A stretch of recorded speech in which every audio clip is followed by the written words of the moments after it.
We're now moving on to the business statement. I call the Leader of the House, Penny Mordaunts. Thank you, Mr Deputy Speaker. The business for the week commencing the 24th of October will include Monday the 24th of October, consideration of an out-of-turn supplementary estimates relating to Her Majesty's Treasury and the Department for Business, Energy and Industrial Strategy, followed by proceedings on the Supply and Appropriation Adjustments Bill, followed by consideration of a resolution relating to stamp duty land tax reduction, followed by second reading of the Stamp Duty Land Tax Reduction Bill. Tuesday the 25th of October, second reading of the EU Retained Law Revocation and Reform Bill. Wednesday the 26th of October, Committee of the Whole House and remaining stages of the Identity and Language Northern Ireland Bill Lords. Thursday the 27th of October, a debate on a motion on the National Food Strategy and food security, followed by a general debate on guaranteeing the right to maintain contact in care settings. These subjects were determined by the Backbench Business Committee. Friday the 28th of October, private members' bills.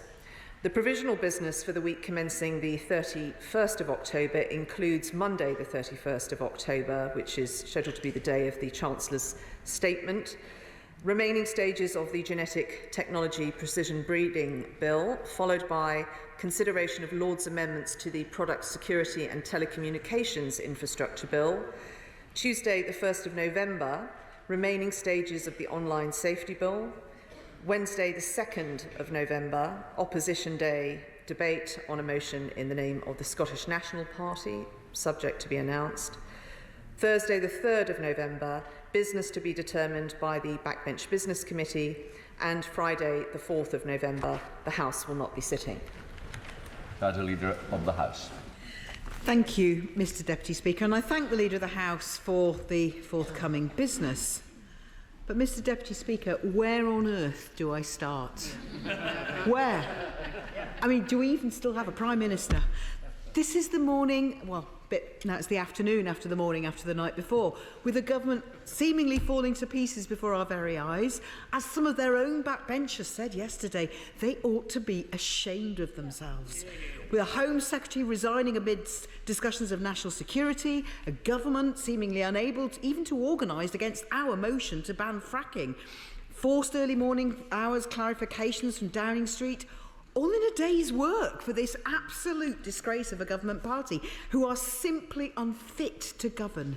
They are dragging this country's reputation through the mud, and the British people will never forgive them for it. British people are looking to the government for answers on how they're going to pay for their mortgage or their rent or their bills, which the government have sent sky high when they crashed the economy. Instead, chaos.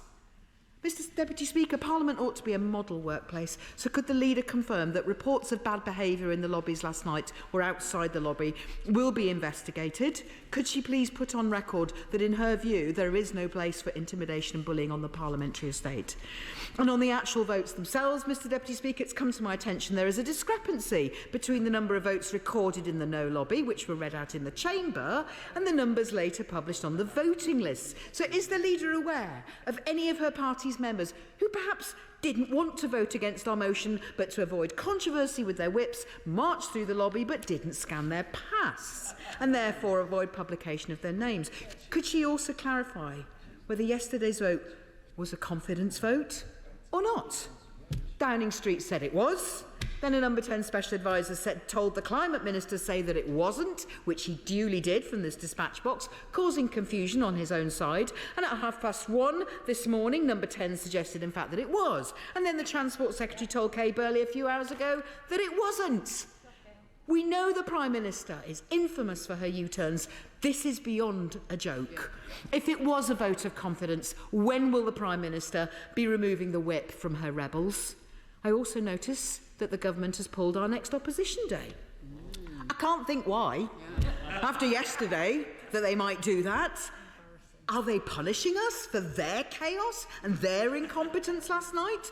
Is the Leader aware of Standing Order 14, which allocates 17 days to the Leader of the official opposition party? They are falling behind, so will the government be giving us an opposition day on the week commencing the 7th of November? Mr Deputy Speaker, I'm glad the leader actually has some business to announce, given their complete inability to function. As well as chaos, we've got a raft of dropped legislation, broken promises, unmet manifesto commitments, and she can't blame the British people for asking what is the point of this government. Don't just take it from me, the former Home Secretary mentioned the very thing in her letter. She's raising concerns about the government breaking key pledges to voters, failing to honour their manifesto commitments. Someone had their Weetabix, or was it tofu, for breakfast yesterday. Perhaps the leader could provide some clarity on what further broken promises she's referring to. Can I also ask that the government sends ministers to answer urgent questions who can actually provide answers? Many important questions on national security went unanswered this morning in the urgent question relating to the sacking of the Home Secretary. Sorry, resignation, was it? Mr Deputy Speaker, out of touch, out of ideas, unable to govern, too busy trying to get through an hour by hour, minute by minute, worsening Tory psychodrama, rather than focusing, I see it's happening in front of my very eyes, on the serious issues facing all our constituents, not just mine, theirs as well. They've crashed the economy, they've left working people to pick up the bill, and now they're falling apart. This is a Tory crisis made in Downing Street. They're letting everyone down. The Prime Minister has clearly lost the confidence of her party, and her party's lost the confidence of the country. It is time for a general election so that a Labour government can deliver a fresh start for the British people. Leader. Thank you, Mr Deputy Speaker. And can I start by thanking the Speaker for his statement at the start of business, which I do wholeheartedly endorse. We have ways of organising ourselves in a party system in this place, but ultimately we are all individuals making judgments about what is in the best interests of the country and our constituents. And sometimes votes are about more than the issue that has been debated. Last night's Labour motion was an attempt to seize control of proceedings, and we all know that that was deliberately done to enable campaigns today about members' views on fracking, and to spark the usual social media outrage, and I know that Twitter has taken down some accounts today. This is standard operating procedure by Labour, and many members on this side of the House have worked hard to ensure that fracking is rightly not imposed on their community, and it is by their efforts that fracking is not in their community, and it is the government's policy that to allow fracking where there is consent. And if we want to take the temperature down in this place, I suggest we take the temperature down outside of this place too. I'm happy to go on record to say that I am against bullying both in Parliament and outside it too, and I hope that is the view of all members of this House. The country does need stability and it needs calm, and I'm glad to say that is the effect that the Chancellor is having. Market functioning has improved, borrowing costs have been lowered, and the pound is strengthening, but there is more to do. Despite the very volatile global economic conditions, the economy remains resilient. Unemployment is at its lowest level for nearly 50 years, and the UK is forecast to have the fastest growth in the G7 this year. Elsewhere, good work is going on in government too, in contrast to the picture painted by the Honourable Lady opposite. Just this week, the Lord Chancellor has opened up the legal aid system to make it easier for victims of domestic abuse to get access to free legal aid and representation. We've had huge wins in the Department for Trade, 100 million trade win for the drinks industry, and huge infrastructure project wins. We've announced nearly 800 million to support research centres with breakthrough new treatments, 180 million to support children's development in their early years. DWP has launched a new service which helps businesses support members of their workforce who have a disability or become sick. Earlier this week, we passed the Energy Prices Bill, removing the worry for households and businesses of their energy costs, and we are introducing the Transport Strikes Bill, providing protection for the travelling public who rely on rail services to get to work or go about their daily lives. I hope that the Labour Party will back us and the fed-up commuters to protect those services. Honourable members opposite have been running around saying in office but not in power all this week, and I think that's probably a more accurate description of Labour's relationship with their trade union paymasters. We are getting on with the job, and further business will be announced in the usual way. And representing the chair of the Backbench Business Committee, Bob Blackman. Thank you very much, Mr Deputy Speaker. The chairman of the Backbench Business Committee, the honourable member for Gateshead, is indisposed, so he's asked me to report back. In addition to the business that my right honourable friend has announced, on Tuesday morning there will be a debate in Westminster Hall on baby loss and safe staffing in maternity care, and in Westminster Hall next Thursday there will be debates on Colleges Week and World Menopause Day, all subjects of which I think colleagues will wish you to debate. And on Tuesday the 1st of November, provided the Madam Deputy Speaker agrees, there will be a debate on the importance of religious education in modern Britain. Mr Deputy Speaker, we have a queue of debates requiring chamber time, so I'm very grateful to my right honourable friend for announcing further dates for the Backbench Business Committee, but can also say that we are short of debates that will go into Westminster Hall on Thursdays. So if colleagues wish to get a debate from us, I would encourage them to apply for Westminster Hall debates. Now, Mr Deputy Speaker, on Monday it's Diwali. Hindus, Sikhs and Jains will be celebrating Diwali in the time-honoured fashion.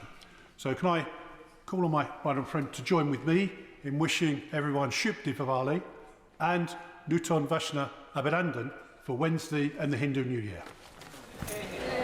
Well, I'm very happy to join with my honourable friend in wishing everyone happy Diwali and thank him for the update that he has given to this House on backbench business and stressing the importance of getting those debates. The topics, the issues that colleagues have put forward show that this is a much helpful innovation and I would urge colleagues to apply for those debates. Deirdre Brock. Thank you, Mr Deputy Speaker, and I too wish everyone a very happy Diwali for when it comes. It's good to see the leader still in her place, Mr Deputy Speaker, but perhaps this is our last exchange, for who knows who next will be asked to close their eyes, think of Britain and become the next Prime Minister. Given the jacket of the current incumbent is clearly on a sugary peg, I think she should go for it. The 1922 committee chair has entered number 10 reportedly just now. So, if it were done when 'tis done, then 'twere well it were done quickly. Or it may be that after the latest developments in the government's implosion, including a resignation from a great office of state, still the former Home Secretary fulfills that dream of making the front page of the Telegraph, that the leader's party is running out of candidates for the job and she'll simply assume it. Assuming, that is, she still wants to inherit this Icarus economy, so spectacularly burned and crashed by the government, leading to IMF and Bank of England interventions, as if the UK was a rudderless economy with no one at the wheel. Which, come to think of it, does seem to be the course Britain is set on now, Mr Deputy Speaker, with all of us having been treated as economic laboratory mice trapped within the deluded constructs of libertarian think tanks. A debate on some sort of compulsory training for government ministers on the basics of economics might be helpful. But, Mr Deputy Speaker, many of us in here and outside this place are finding it a bit of a struggle to keep up with events, so can we have a statement, please, on exactly who the current members of the government are just now? And I believe the government's bringing in legislation today mounting further attacks on trade unions and introducing a minimal level of service guarantee for the rail network. Surely it's time we brought in a minimum level of service guarantee for Westminster governments.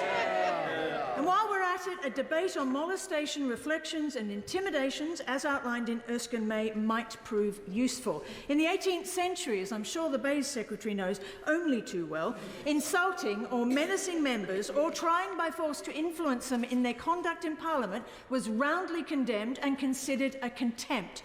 The time is clearly ripe for refresher courses. Look, Mr Speaker, Mr Deputy Speaker, the temptation is always to have a bit of fun with these weekly jousts over the political soap opera, but there's in fact very little room for amusement this week. I am all too conscious of the millions of people who are still looking to this place to provide them with some reassurance. Those in charge have a clear idea of the problems they face and know what to do to sort them. All four nations are looking on aghast at the shambles this government has created for itself, but far more seriously for all of our citizens. The attractions of an independent Scotland, free of this burrock of a place, grow ever greater. General election now. Well, Mr Deputy Speaker, I'm actually quite cheered by what the Honourable Lady says, because I'd always thought the expression was close your eyes and think of England.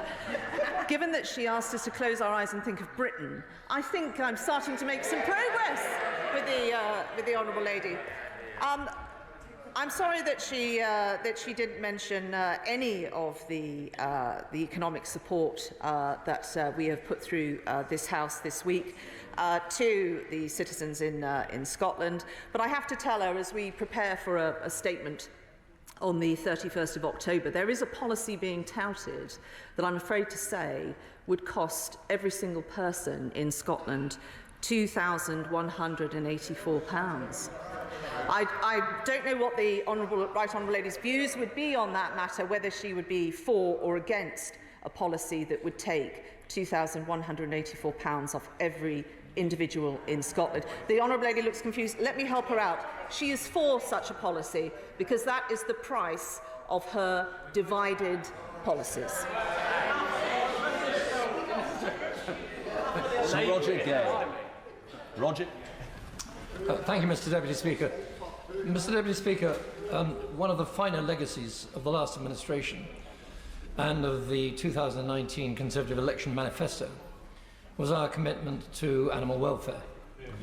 Would my right honourable friend confirm that that commitment is still firmly in place, and would she therefore find time as swiftly as possible to bring forward the remaining stages of the Kept Animals Bill?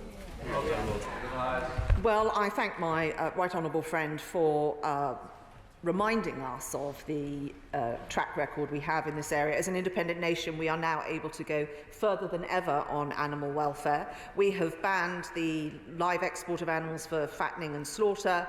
We have legislated for animal sentience, and we are building an animal welfare into our independent trade policy. Other business will be announced in the usual way, but the honourable gentleman has those assurances, and he should be confident when he looks at our track record. Chris Bryant. Thank you very much, Mr Deputy Speaker.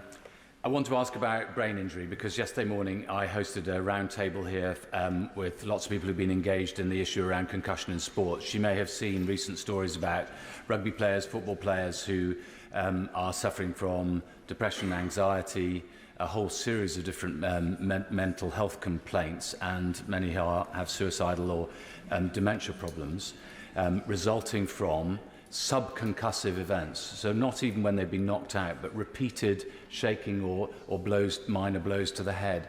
Can we have a debate on what the government's going to do about this, when we're going to have proper protocols for all sports so that we protect every single child, especially as their brain is developing? Well, I thank the honourable gentleman for raising that. I will certainly raise this with both the Department for Health and also the Department for Education as well. But he will know how to apply for a debate. Thank you, Mr Deputy Speaker. Currently, organisations like the government-funded Energy Savings Trust are providing excellent advice to households up and down the country on how to save energy and also then save money on their bills. I think it's time that we also did similar advice for businesses, and I'm working with business leaders throughout the two cities, including Kate Nichols of UK Hospitality and Kate Hart from Central London Business Improvement Districts on this matter. Would my right honourable friend join me in encouraging businesses across the country to take steps to be more energy efficient, and does she agree with me that perhaps we should be looking at the House of Commons on its energy consumption too? Well, I thank the Honourable Lady for her excellent question, which I shall make sure that the Secretary of State hears, and to thank her. The campaign she describes, I think, will be extremely useful to many businesses. Quite often, small differences in behaviour can lead to massive savings in energy, but also business costs as well. Anna McMurran. Thank you. What I witnessed yesterday in the entrance to the voting lobby was an absolute disgrace.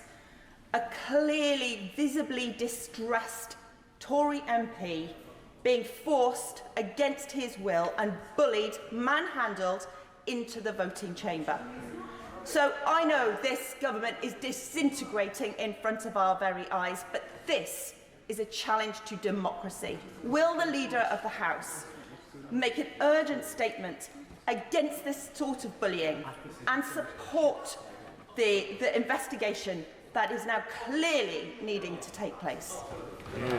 Well, I would refer the Honourable Lady to what I said at the start of my remarks today. The Speaker made a statement which I completely support what he said.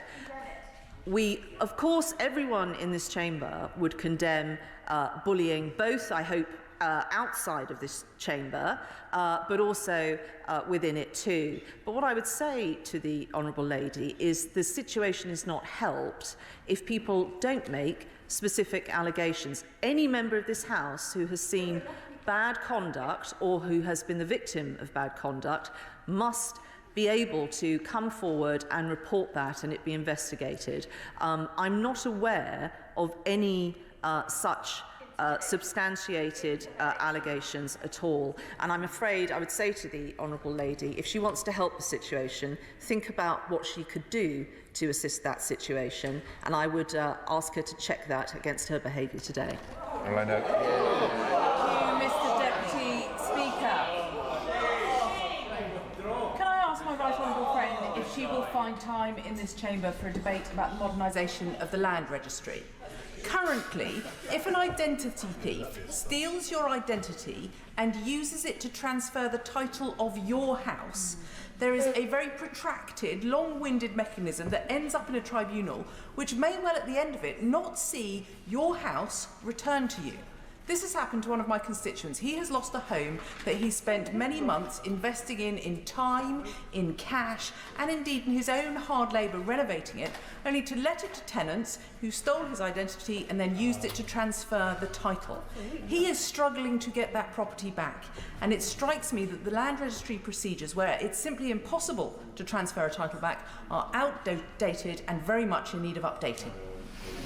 Well, I have to say, I've heard about the case that the Right Honourable Lady has been working on behalf of her constituents. It's absolutely appalling. To be robbed of any property is bad enough, but one's home, which you have put your heart and soul into, you may have brought up a family there, it's really incredibly distressing. I know that my Right Honourable friend has been doing a huge amount to put a rocket up the land registry. I want to assist her in doing that, and I will write to the Secretary of State, but she also will know there are questions on Tuesday and she should raise that there. Christine Jardine. Thank you very much, Mr. Deputy Speaker. I've raised concerns recently with the Home Office and the Ministry of Defence about a 13-year-old girl living in my constituency, separated from her family in Afghanistan, despite assurances that they were given at the time when they assisted the forces in Afghanistan.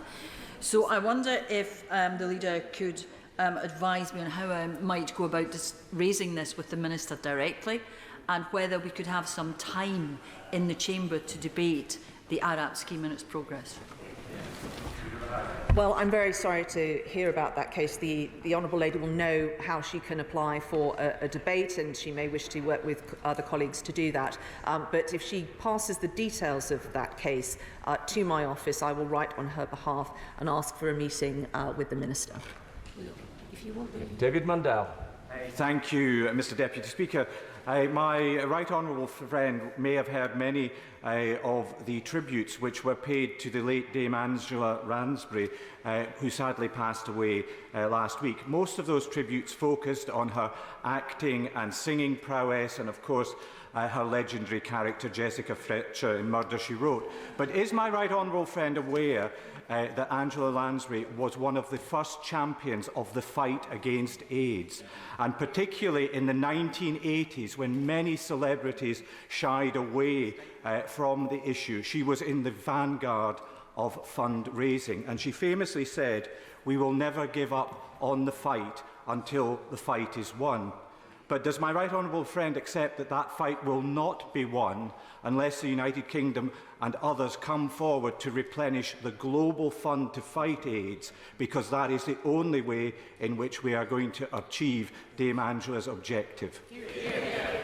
Well, I thank my right honourable friend for and join with him in the tribute that he pays to the late Angela Lansbury. I did know that about her. She was a stalwart and someone that really changed views towards that particular disease. I can tell him that the government has restated its commitment to the Global Fund, and we will make an announcement on our pledge in the coming weeks.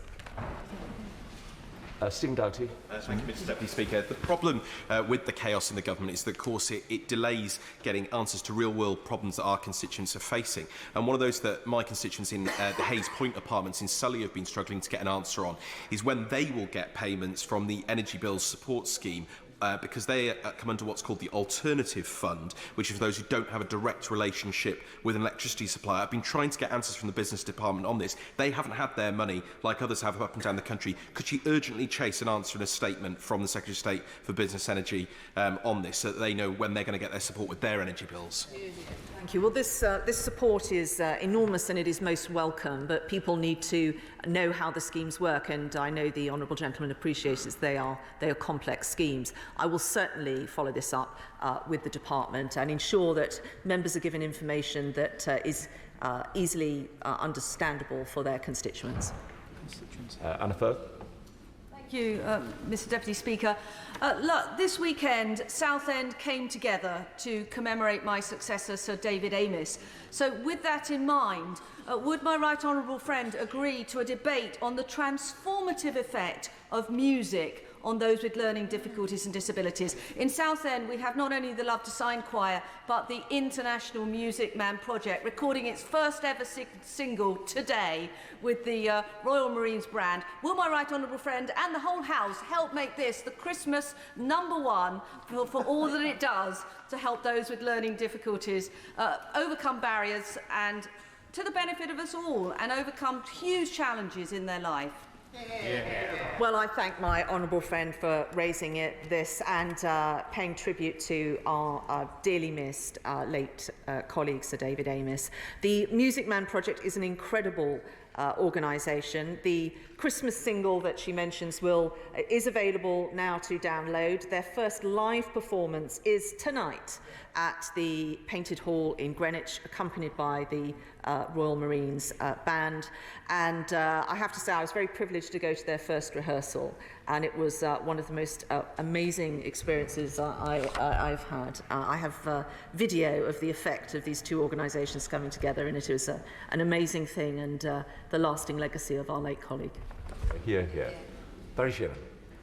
Mr Deputy Speaker, I know that the Leader of the House is new to the role, and I know she has a great combative style, but I hope she'll reflect on what she said to my honourable friend, the member for Cardiff North, because I think she was very unfair in her response. But on forthcoming business, she knows that all of us will be very busy as members of Parliament, as I am in Huddersfield, working with a whole network of charities, local people, local organisations, because it's going to be a long, hard winter for so many people who are not going to be able to afford to heat the house, not able to feed the family.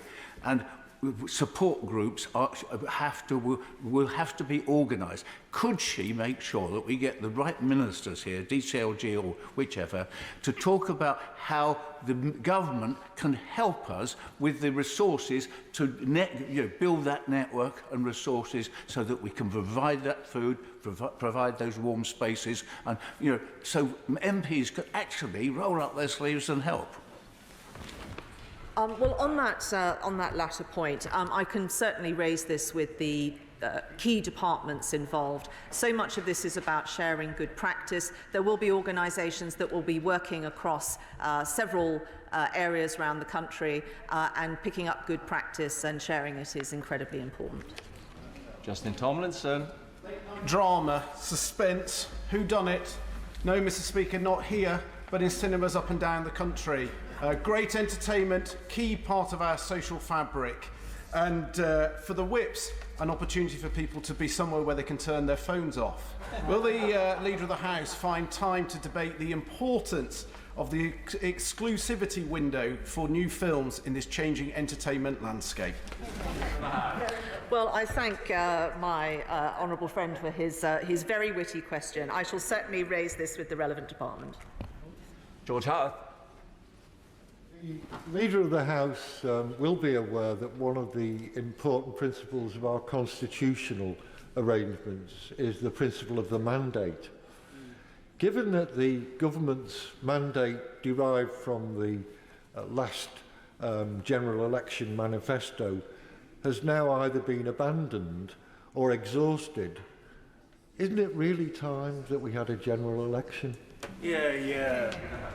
When it would have been in this country's interest to have a general election when this Parliament was in paralysis due to Brexit before the 2019 general election, the Honourable Gentleman's Party blocked it. So I'm not going to take any lessons to him on that front.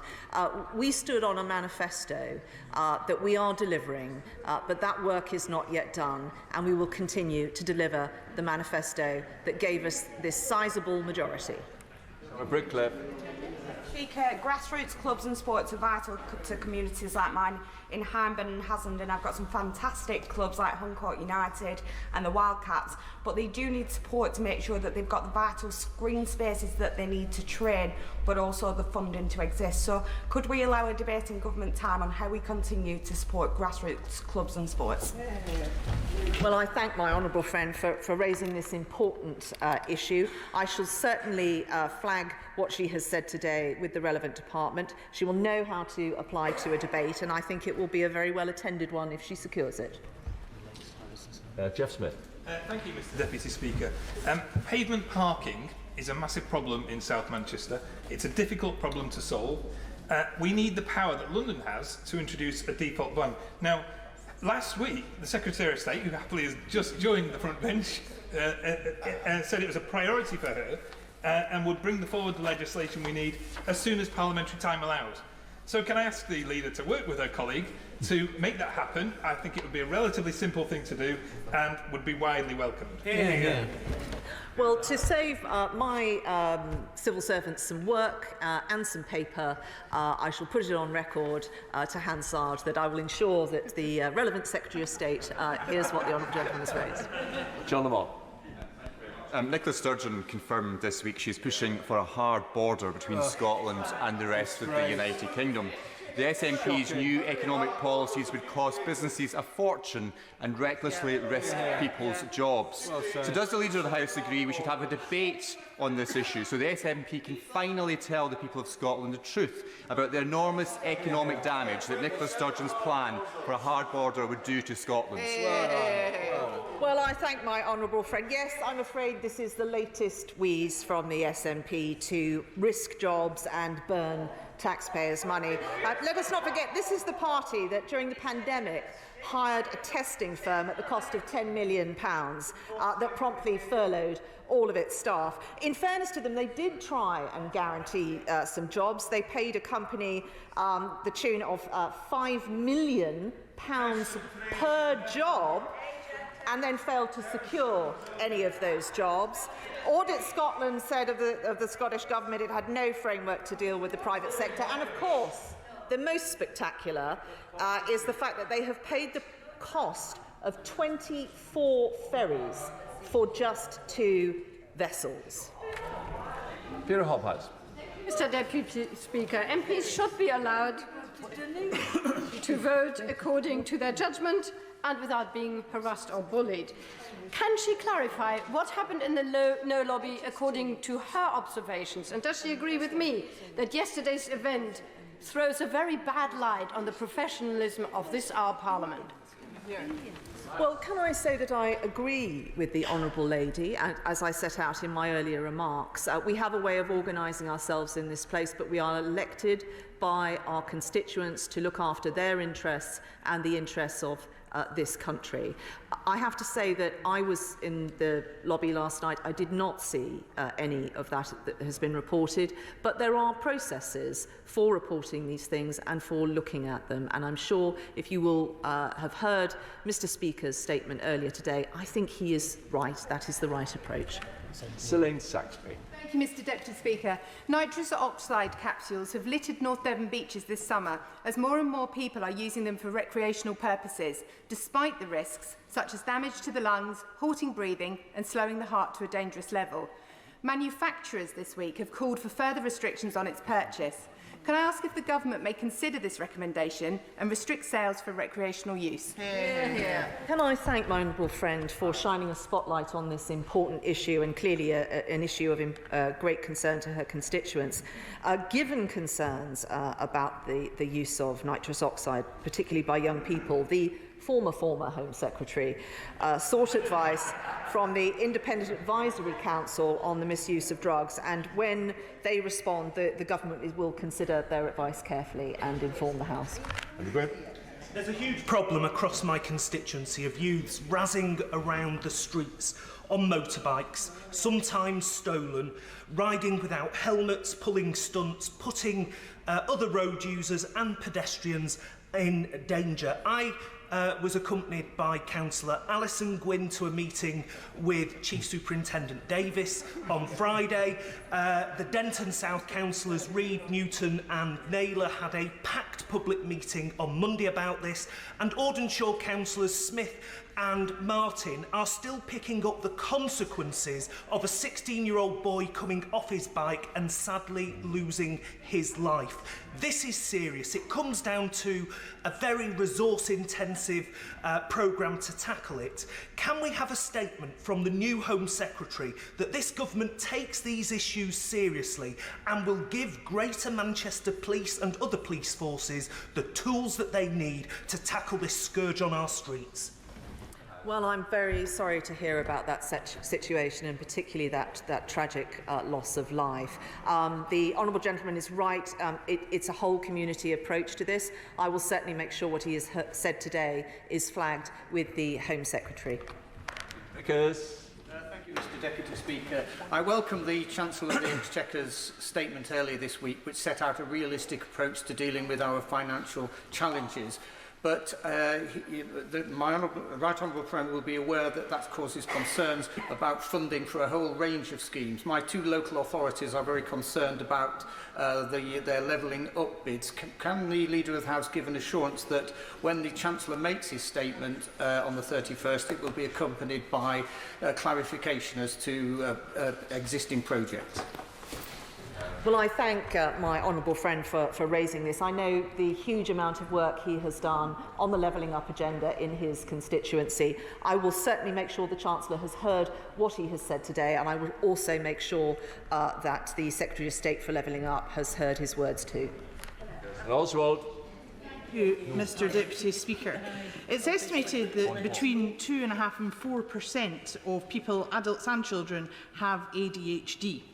Neurodiversity matters, and all of us benefit the more that that's realised and understood. So I wonder if the Leader of the House would agree to a debate in government time on the importance of fostering greater knowledge and awareness and understanding of neurodiverse conditions, and thank the groups working hard to provide support and information, especially during October, which is ADHD Awareness Month.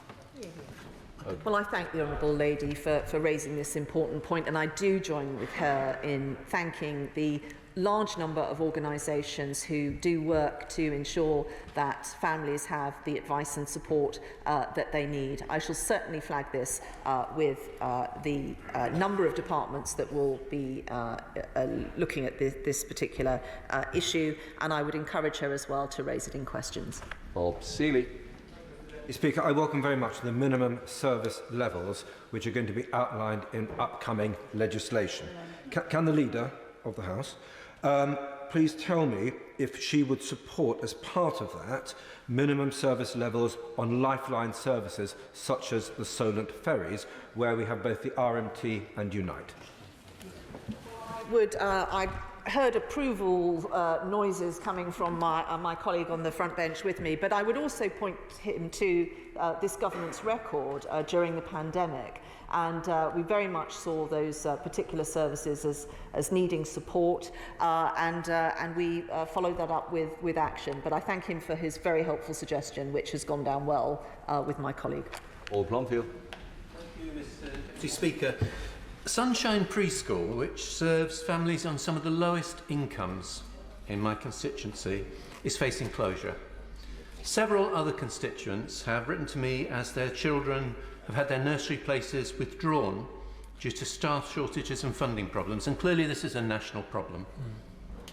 It's not a question, as the government seems to think, of ratios of staff to children, but the failure of funded early learning rates to keep up with costs. So can we have a debate on the crisis in childcare to urge ministers to bring forward proper support for this vital social provision, which is so important not only to parents, but to supporting economic growth?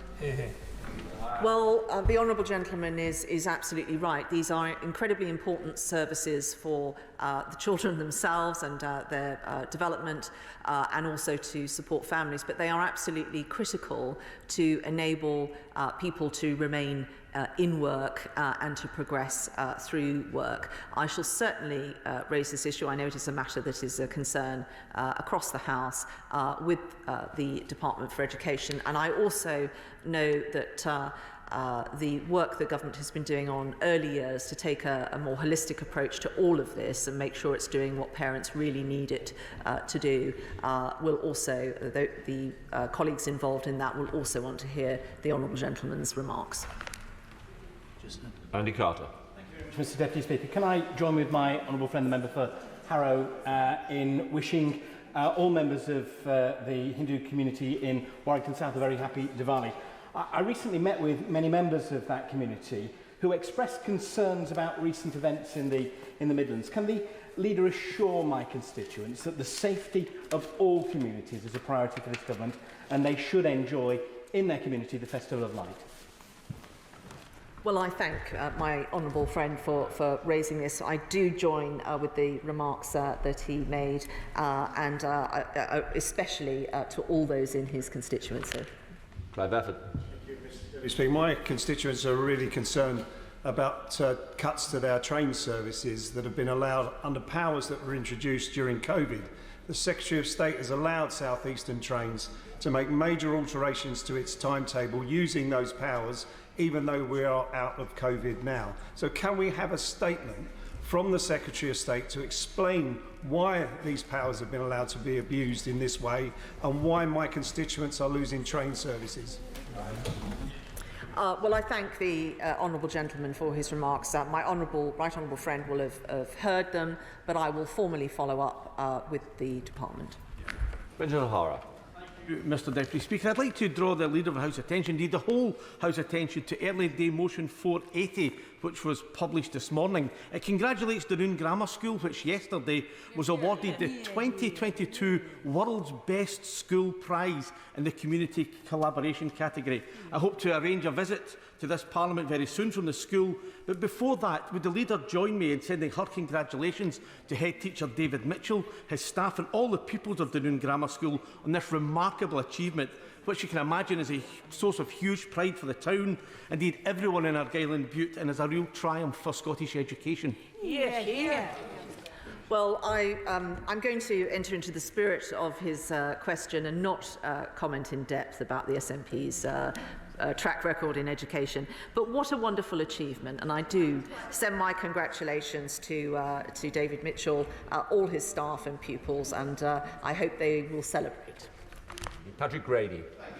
Given the Prime Minister's announcement that she intends to stand down, I wonder how wise it is to proceed with much of the business that the Leader of the House has announced for next week, not least the retained European Law Revocation and Reform Bill. It is of massive constitutional significance. It would enact a huge power grab from both this place and the devolved administrations. Given that the bill that created retained EU law, the European Withdrawal Act, was subject to 8 days of scrutiny on the floor of this House in committee of the whole House, can, if she is able to make any kind of guarantee whatsoever about the future of the government, given the complete chaos that is now engulfing the Conservative Party, will that bill be subject to scrutiny by a committee of the whole House and not just by a public bill committee? Very important bill which will modernise the statute book, and I would say to the honourable gentleman with regard to other matters, I am going to keep calm and carry on, and I would suggest everyone else do the same. Thomas. Mr Deputy Speaker, I take this opportunity to wish all of my constituents getting ready to celebrate next week a very happy Diwali. Can I ask the Leader of the House, she may or may not be aware that there's been a steep decline since 2015 in the number of UK students studying Gujarati, Urdu and other languages prevalent across South Asia at GCSE level. Given the significance of these languages for many British children's educational attainment, and crucially for our ability to maximise our trade and security relationships with India and other countries in South Asia, could we have a debate in government time to explore the reasons for that decline and indeed how we might reverse it? Well, I thank the honourable gentleman for raising that issue, and I will certainly make sure that the Department for Education has heard what he has said today. He will know very well how to secure a debate, and I thank him for raising the points. Madam Fellows. Mr Deputy Speaker, I wish I could take the Leader of the House's advice to keep calm and carry on. But in my role as SNP spokesperson on disabilities, I meet regularly with disabled organisations representing disabled people. This week in Parliament, muscular dystrophy had a drop-in, to which my young parliamentary assistant went, and he came back visibly shocked at the amount of electricity that one young person needed to use to stay alive. With the U-turn by the Chancellor, and with the news we have just received that the Leader of the Conservative Party has just stood down, will there be a statement on the 31st of October? I know it's not in the Leader's gift to tell me exactly, but if there is to be a statement by another Chancellor or the same one, I don't really care which, can we have some kind of guarantee that there will be extra help for people like this? Because it's absolutely imperative. It's life and death to people, and it's life and death to their carers as well. Well, I thank the Honourable Lady for raising this, because it affords me an opportunity to provide reassurance to people. This was raised last week as well, and I have already written to the Department for Health and other departments on this matter. We want to ensure that people are looked after and taken care of and supported throughout this winter. We're very aware of the additional costs that people with certain health conditions and disabilities are facing. I know this issue is being looked at, and I also want to assure her that I understand people want reassurance fast. Wendy Chamberlain. Thank you, Mr Deputy Speaker. Conscious I'm in the honourable member for Strangford's slot, and although I may wish to ask the Leader of the House if she wants to make any statement of intent in relation to her future candidacy for Leader of her party, I do want to focus on comments made by the honourable member for Dumfriesshire, Clydesdale and Tweeddale in relation to the Global Replenishment Fund. When the government failed to make an announcement on the 21st of September of a pledge, that was really unusual. And now that we're hearing plans of the government to drop ODA spending even further, I do think we are really stepping back from our global commitments. So can the Leader of the House tell us when that announcement is likely to be made? Is there going to be positive news for the Global Replenishment Fund, and will there be time made for the House to scrutinise it? Hear, hear. Well, at the pledging conference where we did not make a a detailed pledge. We did put on record very strongly our commitment to that. I think the issue was that a minister was not available to go, and so the pledge wasn't made. That was, from memory, my understanding. But I would say to the Honourable Lady, this is expected very shortly, and I would point her to our record, which is world-leading on this and other replenishment conferences. I'd like to thank the Leader of the House for making her statement and responding to many questions.